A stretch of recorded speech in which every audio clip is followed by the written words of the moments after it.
په دې لنډ وخت کې دلته رئیس خان شهید کړی شو او د ده جنازه ته د بادر خان زمن را روان و هغه یې هم وویشتل ډېر په بېدردي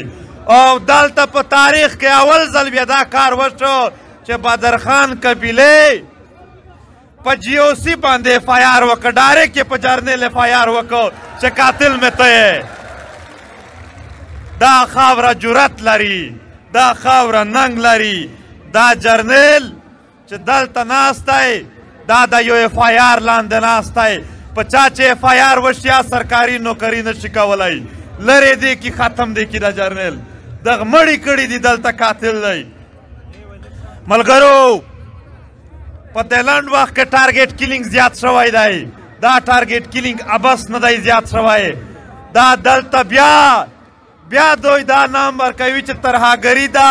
هغه ده دغه ده دا وطن ورانول غواړي دا وطن نیول غواړي دا وطن بربادول غواړي خو یو واده زموږ هم ده ورسره بیا دا کارونه نشي کولی وخت دې تیر شو جرنیله وخت دې تیر شوی دی اوس تا وخت نه دی اوس د پی ټي ایم دور دی ته به وایې چې خلکو ته به ووایم چې آی ډي پیز شئ په کیمپونو کې اوسېږئ دا خبره نشته اوس به ستا کیله ته درځي هلته به خلک اوسېږي ستا نه به ستا چوڼې نسي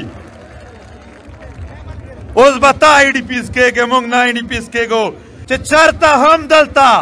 ټارګېټ کیلینګ کېږي تاسو ته ډایرکټ اجازت دی د پی ټي ایم لخوا ډایرکټ هلته د ده چې کوم نږدې کیله وي د کیلې په دروازه کې درنه ورته کېنوئ ډایرکټ به دلته په هر شي کې دوی حصه اخلي په پیسو کې نه په مړي کې هم بیا ستا حصه ده ډایرکټ درنه کېنوئ دا کار مه پرېږدئ دا چې موږ پرېږدو دا زیاتېږي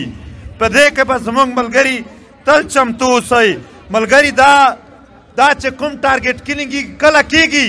یو ځلې په کالونو اپریشنونه وکړل موږ برباد تباه واچېدلو په ایغ نه پس هم دوی دلته بیا هم ټارګېټ کیلینګ کوي